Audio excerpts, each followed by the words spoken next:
सशस्त्र सेना झंडा दिवस पर आज प्रधानमंत्री और रक्षा मंत्री ने सैनिकों के त्याग और बलिदान को किया नमन। प्रधानमंत्री ने लोगों से की देश की सेनाओं के कल्याण में योगदान देने की अपील।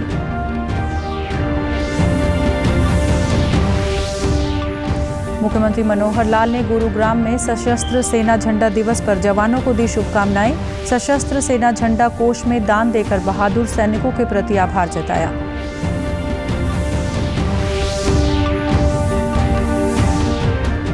प्रधानमंत्री किसान सम्मान निधि योजना किसानों के लिए हो रही है कारगर साबित।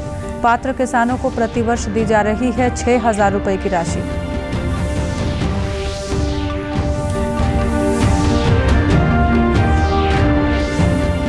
और 140 दिन के बाद देश में संक्रमण के मामले 4 लाख के नीचे। संक्रमण और मृत्यु के मामले में प्रति 10 लाख की आबादी पर भारत में सबसे कम। नमस्कार, मैं मंजू सिंधु और अब खबरें विस्तार से। आज सशस्त्र सेना झंडा दिवस है। ये दिन देश की रक्षा करते हुए अभूतपूर्व त्याग और बलिदान करने वाले शहीद सैनिकों की याद में मनाया जाता है। प्रधानमंत्री नरेंद्र मोदी ने सशस्त्र सेना झंडा दिवस पर ट्वीट कर कहा कि सशस्त्र सेना झंडा दिवस हमारे सशस्त्र बलों और उनके परिवारों के प्रति आभार व्यक्त करने का दिन है। भारत को उनकी वीरता और निस्वार्थ बलिदान पर गर्व है। हमारी सेनाओं के कल्याण में योगदान दें। ये कार्य हमारे कई बहादुर जवानों और उनके परिवारों की मदद करेगा। रक्षा मंत्री राजनाथ सिंह ने सशस्त्र सेना झंडा दिवस के अवसर पर भारतीय सशस्त्र बलों की वीरता और सेवा को सलाम किया है और कहा है कि ये दिन पूर्व सैनिकों, अलग अलग सैनिकों, विभिन्न राष्ट्रों की रक्षा करने वाले लोगों के परिवार कल्याण को सुनिश्चित करने के लिए हमारे गंभीर कर्तव्य की याद दिलाता है। दिसंबर को सशस्त्र सेना झंडा दिवस हमारे सैनिकों, शहीदों, वीर नारियों और उनके आश्रितों को उनके बहुमूल्य योगदान के लिए एक सम्मान दिवस के रूप में मनाया जाता है। इस वर्ष पूरे दिसंबर माह को केंद्र, राज्यों एवं केंद्र शासित प्रदेशों के द्वारा सैनिक बोर्ड के माध्यम से पूरे देश में गौरव माह के रूप में मनाया जाएगा। आज़ादी से लेकर आज तक हमारा देश कई चुनौतियों का सामना करता आया है, चाहे वह भारत की अखंडता और संप्रभुता की रक्षा के लिए लड़े गए युद्धों में जीत हासिल करनी हो या सीमा पार से हो रही आतंकी गतिविधियों का मुकाबला करना हो। हमारी सशस्त्र सेनाओं ने बहुत मुस्तैदी से चुनौतियों का सामना किया है। इस पराक्रम के दौरान हमारे बहुत सारे वीर जवानों ने अपना सर्वोच्च बलिदान भी दिया है और कई डिसेबल्ड भी हुए हैं।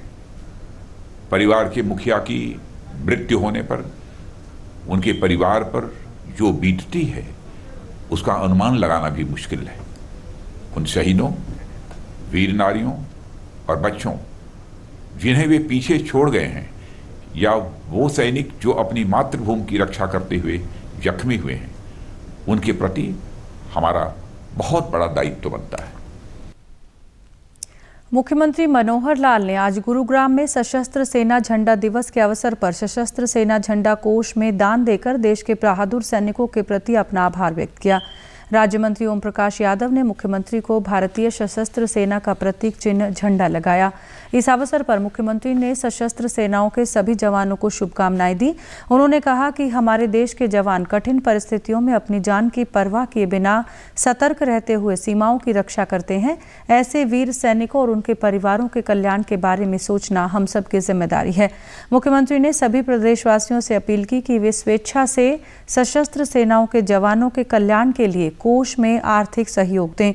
उन्होंने कहा कि सशस्त्र सेना झंडा दिवस को मनाने के पीछे 3 अहम मकसद हैं। पहला, युद्ध के दौरान होने वाली हानि में सहयोग करना। दूसरा, सेना के जवानों और उनके परिवारों की मुश्किल हालात में मदद करना। और तीसरा मकसद, रिटायर हो चुके जवानों और उनके परिवारों का कल्याण करना है। पर मैं देश के सभी आर्मी के हमारे ऑफिसर्स, हमारे आर्मी के नौजवान, सशस्त्र बलों के सभी हमारे जो फोर्सेस के नौजवान, उनको सबको बहुत बहुत बधाई और शुभकामनाएं देता हूं। देश की रक्षा सुरक्षा में जिस प्रकार से वो दिन रात और लगातार पूरे विजिलेंट होकर के जैसा लगे रहते हैं, इतने रिस्क की एक प्रकार से जो काम में वो अपने जान की परवाह किए बिना इस देश के रखरखाव सब लगे रहते हैं। बहुत सराहनीय काम है। प्रधानमंत्री किसान सम्मान निधि योजना किसानों के लिए कारगर साबित हो रही है।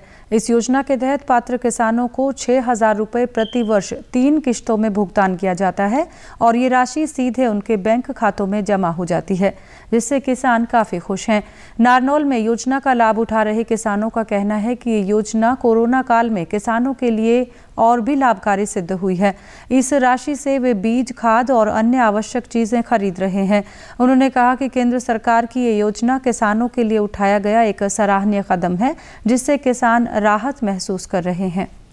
जी का बहुत बहुत धन्यवाद करता हूं कि इन्होंने प्रधानमंत्री निधि योजना के तहत जो 2,000 रुपये 3 महीने में 4 किस्तें हमें दी हैं, उनसे हमें इतना फायदा हुआ है कि हम लॉकडाउन में कोई काम न मिलने पर भी हमारी फसल में बीज और खाद में इतना काम आया कि हम प्रधानमंत्री जी का बार बार धन्यवाद करते हैं। मेरे खाते में प्रधानमंत्री नरेंद्र मोदी जी द्वारा 2,000 रुपये किसान सम्मान निधि के स्कीम के तहत जो दिए गए वो आ चुके हैं।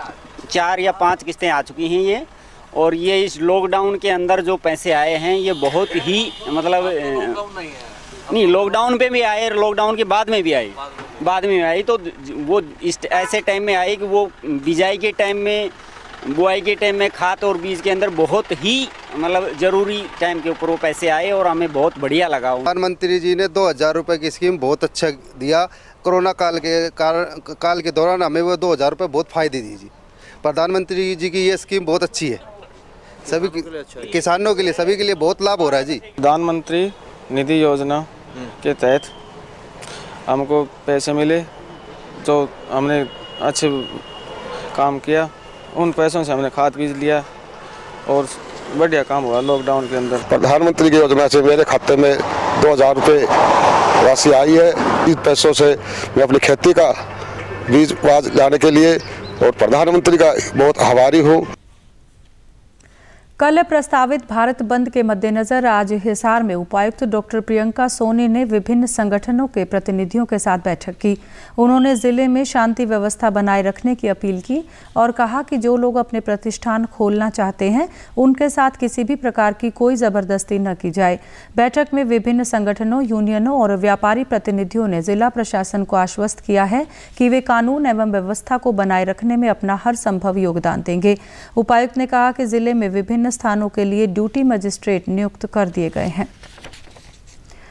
प्रधानमंत्री स्वनिधि योजना के तहत स्ट्रीट वेंडर यानी रेहड़ी पटरी लगाने वाले लोगों को 10,000 रुपये का ऋण सस्ती ब्याज दरों पर मुहैया करवाया जाता है। करनाल जिले में इस योजना के तहत 1,250 लोगों को ऋण दिए जा चुके हैं और 2,081 लोगों के ऋण स्वीकृत हो चुके हैं। लाभार्थियों ने बताया कि प्रधानमंत्री स्वनिधि योजना केंद्र सरकार की महत्वाकांक्षी योजना है और इससे उन्हें कोरोना के दौरान आई मंदी से उबरने में मदद मिली है। यहाँ जूते रेडी की फड़ी लगाता हूँ 12 सेक्टर में, और यहाँ मैं इस योजना का लाभ उठाने आ रहा हूँ। इससे मेरा थोड़ा काम की तरक्की होगी, लोन मिलेगा जो मैं इसको अपने काम में लगाऊंगा और इसका फ़ायदा उठाऊंगा। ये बहुत अच्छी योजना है, इसका लोगों को, सभी लोगों को फ़ायदा उठाना चाहिए और ये अपनी सारी फॉर्मेलिटी पूरी करनी चाहिए। प्रधानमंत्री की योजना चली हुई 10,000 लोन की रेडी वालों के लिए, और मैं इसको लेके और लाभ उठाना चाहता हूँ जी, और आत्मनिर्भर बनना चाहता हूँ जी, और बहुत अच्छी योजना है जी। तो मुझे इस योजना का बताया गया है तो मैंने ये करवाया है, तो मुझे बहुत अच्छा लगा। मैं हर संडे को लगाता हूँ, लेकिन मेरे सामने आई थी मैम एक, उन्होंने मुझे बताया कि ये आप करो, इसके लिए बहुत अच्छा लाभ आया मुझे। 10,000 रुपये हमें जो मोदी ने दिए फड़ी के लिए, काम धंधे हम चला रहे हैं, काम के लिए हम चला रहे हैं तो हमें फ़ायदा हुआ है, मतलब हमारा काम चला ही रहे हैं। हमें लॉकडाउन में हम बहुत परेशान हो गए थे, जब से हमें लोग ये 10,000 मिले न, अच्छा लगा हमें। नगर योजनाकार विभाग के अधिकारी गौरव कंसल ने बताया कि स्ट्रीट वेंडरों को इस योजना का अधिक से अधिक लाभ पहुंचाने के लिए जिले में शिविर लगाए जा रहे हैं। इन शिविरों में बैंकर्स को आमंत्रित किया गया है ताकि मौके पर ही कागजात चेक करके स्ट्रीट वेंडर आवेदक को LOR दी जा सके।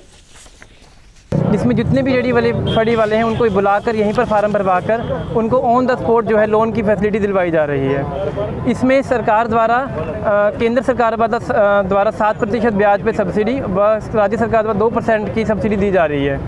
ये सब्सिडी का लाभ करनाल शहर के स्ट्रीट वेंडर बहुत अच्छे मात्रा में उठा रहे हैं और आगे भी हमें उम्मीद है कि सभी लोगों तक ये स्कीम पहुँचे, सभी रेडी वालों तक ये स्कीम पहुँचे और ये फ़ायदा उसका उठाएँ।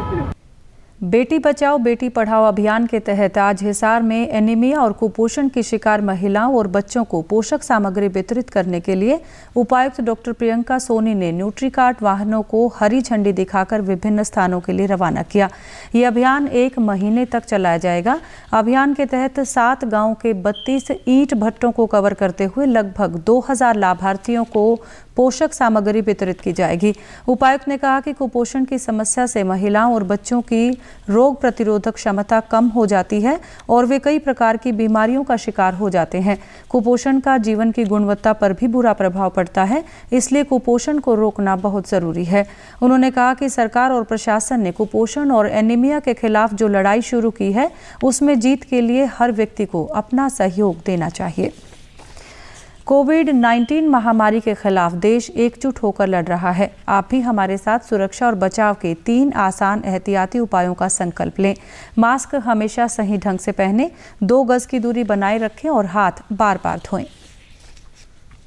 स्वास्थ्य मंत्रालय ने कहा है कि देश में 140 दिनों के बाद संक्रमित रोगियों की संख्या 4 लाख से नीचे आ गई है। मंत्रालय ने बताया कि पिछले 7 दिन से देश में 10 लाख की आबादी पर 186 मामले सामने आने की पुष्टि हुई है, जबकि ये आंकड़ा वैश्विक स्तर पर 504 है। देश में पिछले 24 घंटों में 39,000 से अधिक लोग संक्रमण मुक्त हुए हैं। अब तक करीब 92 लाख लोग कोरोना महामारी से स्वस्थ हो चुके हैं। स्वस्थ होने की दर 94.45% हो गई है, जबकि मृत्यु दर घटकर 1.45% रह गई है। भारतीय आयुर्विज्ञान अनुसंधान परिषद के अनुसार देश में अब तक कोविड के करीब 14 करोड़ 78 लाख नमूनों की जाँच की जा चुकी है। और प्रदेश से जुड़ी खबरों को विस्तार से जानने के लिए आप हमारे साथ फेसबुक, ट्विटर और यूट्यूब के माध्यम से भी जुड़ सकते हैं। हमसे जुड़ने के लिए आप हमारे सोशल मीडिया हैंडल को फॉलो कर सकते हैं। प्रधानमंत्री उज्ज्वला योजना महिलाओं के लिए वरदान साबित हो रही है। विशेषकर गरीबी रेखा से नीचे जीवन यापन करने वाली महिलाओं को इस योजना के तहत LPG कनेक्शन उपलब्ध होने से उनके जीवन में सुधार आया है और उन्हें धुएं से भी मुक्ति मिली है। फतेहाबाद में उज्ज्वला योजना का लाभ उठा रही महिलाओं ने इसके लिए केंद्र सरकार का धन्यवाद किया। उन्होंने कहा कि गैस सिलेंडर से खाना बनाने में उन्हें काफ़ी सुविधा हो गई है। सारा काम चूल्हे पर करते थे, धुएं के कारण बहुत सारा प्रदूषण होता था, हमें लकड़ियां लाने में भी बहुत दिक्कत होती थी। प्रधानमंत्री उज्ज्वला योजना के कारण हमें सिलेंडर उपलब्ध हुआ, जिसके कारण हमें खाना बनाने में बहुत आसानी हुई है और हमें लकड़ियां लाने की भी कोई जरूरत नहीं पड़ती है। हम सरकार का बहुत बहुत धन्यवाद करते हैं कि हमें उन्होंने सिलेंडर उपलब्ध करवाया और हमें बहुत सारी सुविधा प्रदान की। प्रधानमंत्री उज्ज्वला योजना के तहत जो हमें सिलेंडर दिए गए हैं उसके द्वारा हमें बहुत फायदा हुआ है। इससे हमारे एनवायरनमेंट में कोई पोल्यूशन नहीं है, तो इससे हम कहना चाहें कि हम प्रधानमंत्री का धन्यवाद करते हैं। हम पहले चूल्हे के द्वारा सारा काम किया करते थे, जिससे हमें बहुत तकलीफ हुआ करती थी और हमें प्रधानमंत्री उज्ज्वला योजना के कारण एक सिलेंडर प्राप्त हुआ। इसी से हम अपना सारा काम कर लेते हैं। पहले हमें चूल्हे से बहुत तकलीफ होती थी और जिससे हमें लकड़ी वगैरह लाने के लिए बाहर जाना पड़ता था और इससे समय भी बहुत व्यर्थ हो जाता था। मम्मा को है जो बहुत दूर से लकड़ियां लानी पड़ती थी और चूल्हे पे काम करना पड़ता था, पर जब से प्रधानमंत्री उज्ज्वला योजना के तहत हमें गैस सिलेंडर दिए गए हैं तब से मम्मा को धुएं में काम नहीं करना पड़ता। इसके लिए हम सरकार का बहुत बहुत धन्यवाद करते हैं। अंत में इस बुलेटिन के मुख्य समाचार एक बार फिर। सशस्त्र सेना झंडा दिवस पर आज प्रधानमंत्री और रक्षा मंत्री ने सैनिकों के त्याग और बलिदान को किया नमन। प्रधानमंत्री ने लोगों से की देश की सेनाओं के कल्याण में योगदान देने की अपील।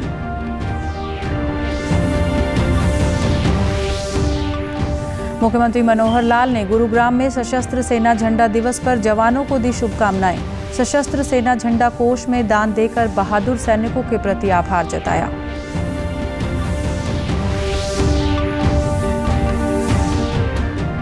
प्रधानमंत्री किसान सम्मान निधि योजना किसानों के लिए हो रही है कारगर साबित। पात्र किसानों को प्रतिवर्ष दी जा रही है 6,000 रुपये की राशि।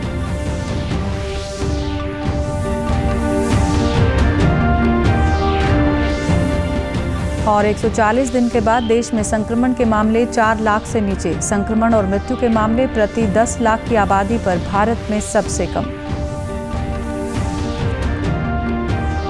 आज के लिए इतना ही। नमस्कार।